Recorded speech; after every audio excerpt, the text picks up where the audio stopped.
పంచతంత్ర కథలు.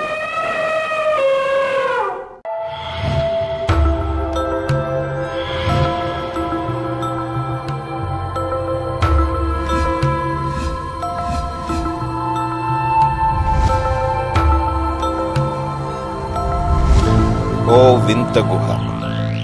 ఒకానొకప్పుడు కరణాకర అనే సింహం ఓ అడవికి రాదు. ఒకరోజు ఆ సింహానికి అడవి మొత్తం ఎక్కడ తిరిగినా ఆహారం దొరకలేదు. బాగా ఆకలితో ఉన్న సింహం వేటాడేందుకు ఏదైనా జంతువు దొరుకుతుందేమోనని ఆశగా అడవి మొత్తం తిరగసాగింది. ఇలా ఆకలితో తిరుగుతుండగా సాయంత్రం అయిపోయింది. దీంతో తీవ్ర నిరాశతో సింహం తన ఇంటికి తిరుగుముఖం పట్టింది. అలా వస్తుండగా దారి మధ్యలో ఓ పెద్ద గుహ కనిపించింది.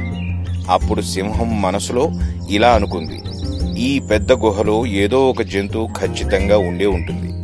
సాయంత్రం అయింది కాబట్టి ఖచ్చితంగా ఆ జంతువు తిరిగి రావాల్సిందే. నేను ఈ గుహలో దాక్కుని ఆ జంతువు వచ్చిన వెంటనే దాన్ని వేటాడి నా ఆహారంగా తీసుకుంటాను అని గుహలోపలికి వెళ్లి దాక్కుంది. ఆ గుహ విశాలి అనే ఓ జిత్తులమారి నక్కది. కొద్దిసేపటి తరువాత కూని రాగాలు తీసుకుంటూ నక్క తన గుహకు రానే వచ్చింది. అయితే గుహ లోపలికి వెళ్లబోతుండగా అక్కడక్కడ సింహం కాలి అడుగుల గుర్తులు కనపడటంతో ఒక్కసారిగా ఆగిపోయింది. దేవుడా, సింహం నా గుహలోకి వచ్చినట్లుంది. లోపలికి వెళితే నా జీవితానికి ఇదే ఆఖరి రోజు కావచ్చు.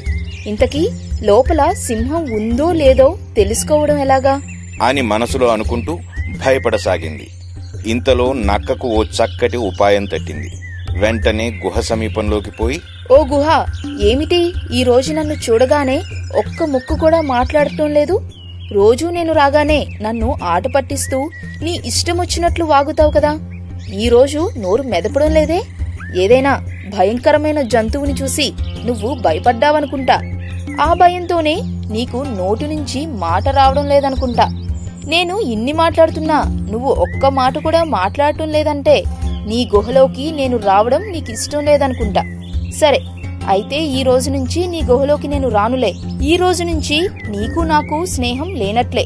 నేను వేరే గుహ చూసుకుంటాను అంది. ఆ మాటలు విన్న గుహలోని సింహం ఆశ్చర్యపోతూ, దీని దుంపదెగ, ఇది భలే విచిత్రంగా ఉందే, గుహలు కూడా మాట్లాడతాయా? ఆ నక్కకు తెలిసిన విషయం కూడా నాకు ఇప్పటిదాకా తెలియలేదేంటి? ఇదే గనుక నిజమైతే ఇందాక నేను లోపలికి రావడం ఈ గుహ చూసింది కదా, అందుకే భయంతో మాట్లాడడం లేదనుకుంటా. ఎంతైనా నేను అడవికి రాజును కదా, నన్ను చూస్తే ఎవరైనా వణికిపోవాల్సిందే. చేతికి చిక్కిన ఆహారం ఈ గుహ వల్ల పోయేటట్టుంది.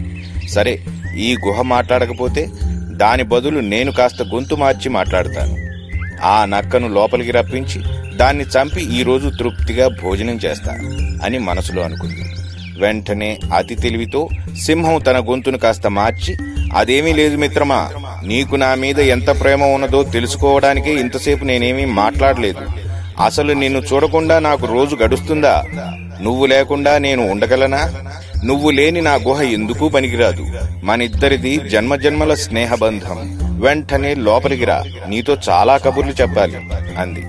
ఆ మాటలు విన్న వెంటనే జిత్తులు మారినక్క, ఓరి దేవుడా, లోపల సింహమున్నది.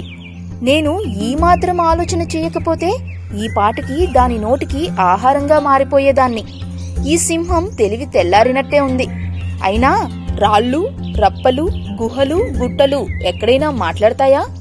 దేవుడు దీనికి పెద్ద శరీరమైతే ఇచ్చాడు, బుర్రలో కాస్తైనా గుజ్జు పెట్టలేదు అని అనుకుని అక్కడి నుంచి పారిపోయి తన ప్రాణాలు కాపాడుకుంది.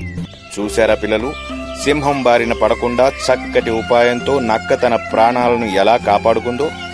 మీకు కూడా జీవితంలో అప్పుడప్పుడు ప్రమాదాలు, ఆపదలు, కష్టాలు వస్తుంటాయి. వాటికి మీరు భయపడకూడదు. ఆపదలు ఎదురైనప్పుడు పై కథలో నక్కలాగా కంగారు పడకుండా, భయపడకుండా చక్కటి ఆలోచనతో మీరు వాటి నుంచి బయటపడాలి. ఎంతటి అపాయాన్నైనా చక్కటి ఉపాయంతో దాటవచ్చన్న విషయాన్ని ఈ కథ ద్వారా మీరు నేర్చుకోవాలి. మరో కథతో మళ్ళీ మీ ముందుకు వస్తాను. మరి ఆ కథలు మిస్ కాకూడదనుకుంటే మన ఛానల్ని సబ్స్క్రైబ్ చేసుకోవడం మాత్రం మర్చిపోకండి.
Slate Kids.